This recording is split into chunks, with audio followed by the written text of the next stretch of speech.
Ng'ennaku z'omwezi 21 omwezi guno ekitongole kyola ku mutindo gw'ebyamaguzi ki Uganda National Bureau of Standards ne Ministry evunaanyizibwa ku mafuta kyafulumya olukalala lw'amasundiro g'amafuta agatunda amafuta agatatuukana na mutindo okwetooloola eggwanga lyonna. Abakugu bano bakizuula nti amasundiro gano gatabula ebirungo ebirala mu mafuta gaabwe ng'ate ebirungo bino byonoona emmotoka. Wano mu Kampala ne Wakiso amasundiro omuli Moyle Banda, Unique Ekyengera, Africa Oil e Bwaise ne Africa Oil e Kawempe ng'egamu kwagaagaana okulwayo. Tutuuseko ku ssundiro lya Moyle Banda wabula bano nga bagaanye okwogera ku kamera zaffe wadde nga batutegeeza nti ensonga ya UNBS bagimanyiiko. Oluvudde Banda twolekedde Bwaise ku Africa Oil era nga wano tusanze emirimu gitambula kinnawadda wadde nga UNBS nabo yabanokolayo. Wabula bwe twogeddeko ne manager wa station eno atubuulidde nti mwezi oguwedde aba UNBS baakebera amafuta gaabwe era ne bakakasa nti gali ku mutindo. Ono atulaze n'ebiwandiiko ebyabaweebwa okukakasa omutindo guno. UNBS ejja every month nejjako samples nekebera era amafuta gaffe agamu gundi. Results ezimu zenina zizino ziraga mbu amafuta gapaasinga era tusuubira senga tegapaasinga bandibadde bagisiiringa.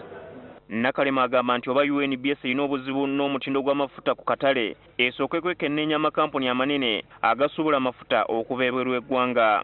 Aba UNBS bennyini be balina okukinoonyereza kuba nange ndi mukozi amafuta ge bandeetera ge offloadinga. Na kampani as Africa Oil ne yo nga yo terina dipo amafuta egagula mu kampani zindala. Wabula ekyebuzibwa kiri nti amafuta gano bagacupulira wa. Amyuka akulira ebikwekweto mu kitongole ekirondoola omutindo Patricia Ejalu agamba nti amafuta bagacupulira mu kiseera we gatambulizibwa ne gye gaterekebwa nga tegannatuuka kutwalibwa ku masundiro. But unfortunately the transporting of fuel, that bit it's a challenge for us mainly because of the capacity.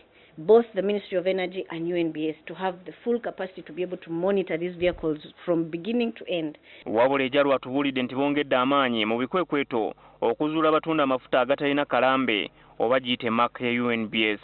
In essence, the marking is the first point of call. It is you've put something into the fuel that spreads out through the whole volume, and then you go and measure it at the point of sale and see if you're going to get something that tallies with what happened at the entry point. So as soon as that doesn't tally, then you know that there has been some additional something put inside here. Oluvudde Bwaise twolekedde essundiro lya Africa Oil eddala erisangibwa e Kawempe. Bano nabo tubasanze n'ebiwandiiko ebyabaweereddwa aba UNBS omwezi guno nga bikakasa omutindo gw'amafuta gaabwe. Kyokka bano bagamba nti bizinensi y'amafuta ejjuddemu obutaagaliza n'okuseketerera naddala ababavuganya bwe bakizuula nti batunda bbeeyi ya wansi. Competition abantu bakyomaka station nnyingi kuno ku luguudo naye no station etunda nnyo kale n'empya nnyingi kati ezitandika ntalo maybe naye nga sinzagawa nti oboono kuba simanya ani atuteyo eyo nsonga.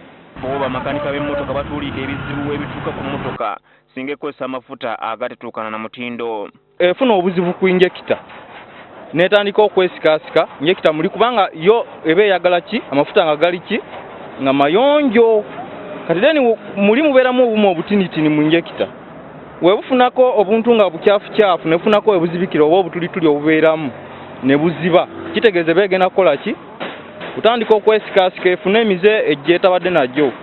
Herbert Ziwa, NTV ya Kawungezi.